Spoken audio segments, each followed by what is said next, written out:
warahmatullahi wabarakatuh. Selamat sore untuk Anda semua pemirsa dimanapun Anda berada. Seperti biasa pada hari Selasa sore hari kita berjumpa di Habaur Nginong bersama saya Agustiada.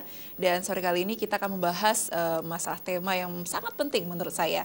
Yaitu saya sehat, saya berani, ayo sayangi keluarga. Dan hari ini kita juga akan memperingati Hari HIV AIDS sedunia yang jatuh pada tanggal 1 Desember 2017 yang lalu. Dan kita akan berbagi informasi seputar AIDS, ya HIV AIDS. Karena kita juga harus sadar bahwasanya di Aceh sudah sangat rawan ya bagaimana cara pencegahannya, kemudian efeknya juga bagaimana dan apa-apa saja yang harus kita lakukan terhadap ataupun kita jika memiliki saudara yang menjadi korban HIV AIDS. Untuk kali itu, pemirsa, saya akan memperkenalkan narasumber kita pada sore kali ini. Yang pertama ada Ibu Asmawati Ahmad selaku Direktur Eksekutif Daerah PKBI Aceh. Selamat sore, Assalamualaikum untuk Ibu Asmawati. Selamat sore, Waalaikumsalam warahmatullahi wabarakatuh. Kondisinya cukup sehat ya Bu ya? Alhamdulillah. Ini saya manggilnya Ibu Asmawati atau Ibu Asma saja nih? Biasa saya dipanggil Kak Wati. Oh Kak Wati. Lebih deket aja biar kali kelihatan ya. muda ya. Iya, karena kalau udah sore harga ini kan kita ngomongnya santai nih. Bener, Oke. bener. Cerita sedikit dong, hari ini mungkin berapa kali ini sibuknya apa aja nih? Ya, ada sih beberapa kegiatan yang kita lakukan juga selain bersama teman-teman juga mengkampanyekan tentang isu HIV. Kita juga terlibat di beberapa program bekerja sama dengan pemerintah juga kaitannya dengan penurunan kematian ibu dan itu juga terkait dengan HIV juga salah satunya, kemudian juga kaitannya dengan isu kesehatan lainnya. Oke, nanti kita cek ya. Oke, siap. Oke, baik, dan pemirsa kita sapa terlebih dahulu juga kedua ataupun selanjutnya narasumber selanjutnya ada Ibu Yusdarwati selaku pengelola program NAT Support Group. Selamat sore, assalamualaikum untuk Ibu Yusdarwati. Waalaikumsalam, selamat sore. Ini pengelola program NAT, ini apakah juga berhubungan dengan kesehatan seperti HIV AIDS Ibu? Itu seperti apa nih? Ya, kami dari lembaga yang konsen terhadap isu HIV. Lembaga ini memang kita dirikan pada tahun 2006. Dan seiring waktu ternyata perkembangan kasus HIV di Aceh semakin meningkat dan akhirnya lembaga kita tetap konsen untuk isu ini sampai tahun ini ya. Tapi kami lembaga NAT Support Group sendiri lebih konsen pada pemenuhan hak orang dengan HIV/AIDS. Oke, pemenuhan haknya. Jadi walaupun dia menjadi korban HIV/AIDS, tapi dia masih punya hak-haknya. Ya, hak dasar manusianya tidak hilang hanya karena status HIV-nya gitu.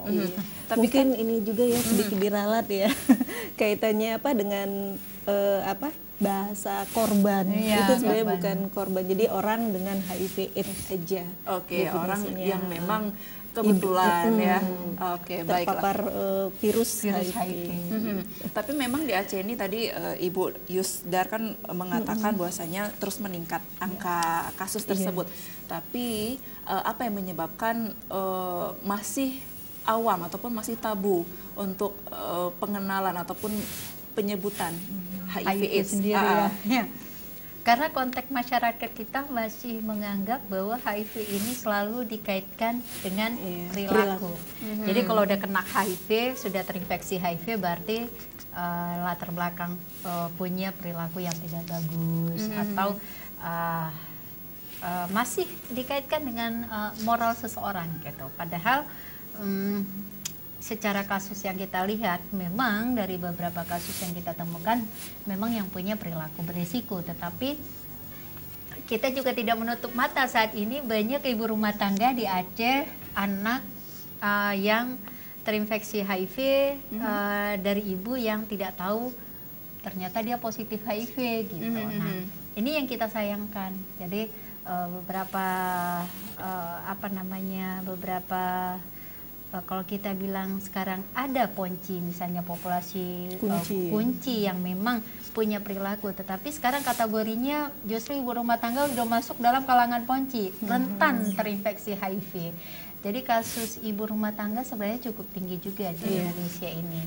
Oke, sebelum kita untuk mencari pencegahannya bagaimana, kita untuk tahu dulu penyebabnya dulu ya Bu ya. Dan pemirsa, kami akan membuka line telepon di sesi kedua nanti ya. Silakan langsung menggunakan line telepon kita di sesi kedua untuk bertanya seputar HIV/AIDS ataupun bagaimana cara pencegahannya, ataupun ini efeknya kemana. Kemudian ataupun si penderita HIV/AIDS ini berhak mendapatkan hak apa saja ya. Boleh untuk di nomor telepon yang nanti akan tertera di layar televisi Anda.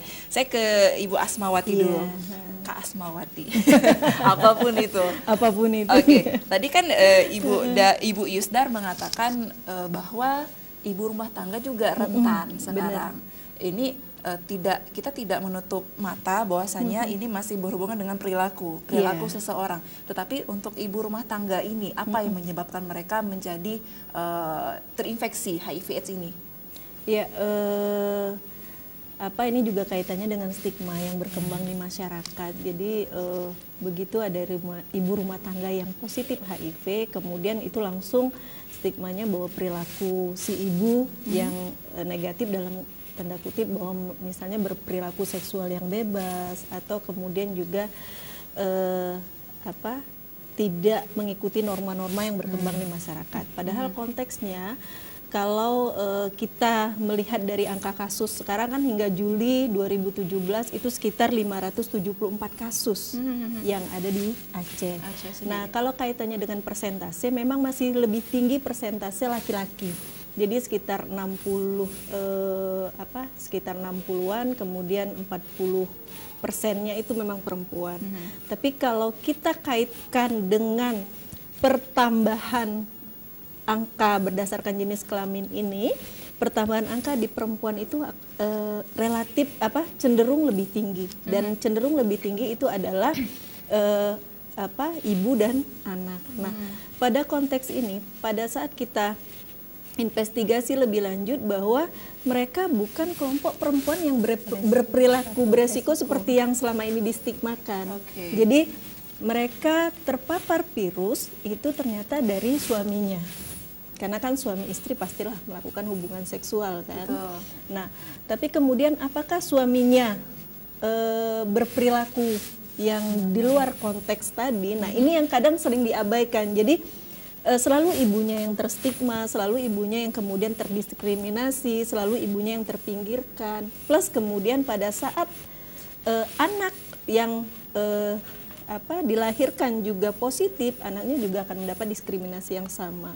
Nah, ini yang kemudian juga jadi PR bagi kita ya, bahwa seharusnya yang diedukasi juga laki-lakinya gitu. Nah, ini salah satu penyebabnya. Di luar memang ada juga faktor-faktor lain yang membuat perempuan juga terpapar. Misalnya pada saat perempuan misalnya menerima donor darah yang tidak di screening.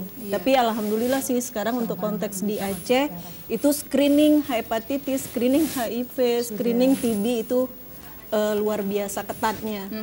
Dan itu bisa diminimalisir ya untuk angka-angka karena terpapar dari screening darah. Tapi kemudian karena hubungan seksual itu memang masih angka yang tertinggi ya untuk konteks Aceh. Plus kemudian penggunaan narkoba. Dari jarum suntiknya sendiri. Nah, mungkin kenapa dikatakan bahwasanya memang seorang laki-laki memang harus setia. Setia pada satu pasangan, setia di satu tempat. Betul. Ya. Berbicara masa ibu rumah tangga yang nantinya dia akan mengandung, jika dia positif terserang virus HIV/AIDS ini, berarti kan anaknya juga aktif ataupun positif. Kemungkinan besar. Ya. Nah, ini adakah pencegahan tertentu terhadap janin yang dikandung oleh si ibu penderita HIV/AIDS ini, Bu Yus? Mungkin kita bicara dalam konteks sebenarnya orang HIV itu gak menderita. Jadi sering sekali sekarang di masyarakat kita kalau ada yang terinfeksi HIV, oh itu penderita HIV, padahal mereka nggak menderita. Justru banyak teman-teman sekarang yang tahu status HIV-nya justru dalam kondisi kesehatan yang cukup bagus gitu. Jadi kalau dikatakan sekarang itu menemukan orang dengan masih dalam status infeksi HIV itu akan lebih bagus, mudah ditangani daripada ketemunya di stadium AIDS-nya. AIDS-nya. Oke, baiklah. Ibu, kita tahan dulu ya Bu ya. Dan baik pemirsa, jangan lupa nanti di sesi kedua kami buka line telepon untuk Anda yang ingin bertanya seputar HIV AIDS ataupun tema kita pada sore kali ini yaitu saya sehat, saya berani, ayo sayang keluarga, tetap di Habaur Nginong.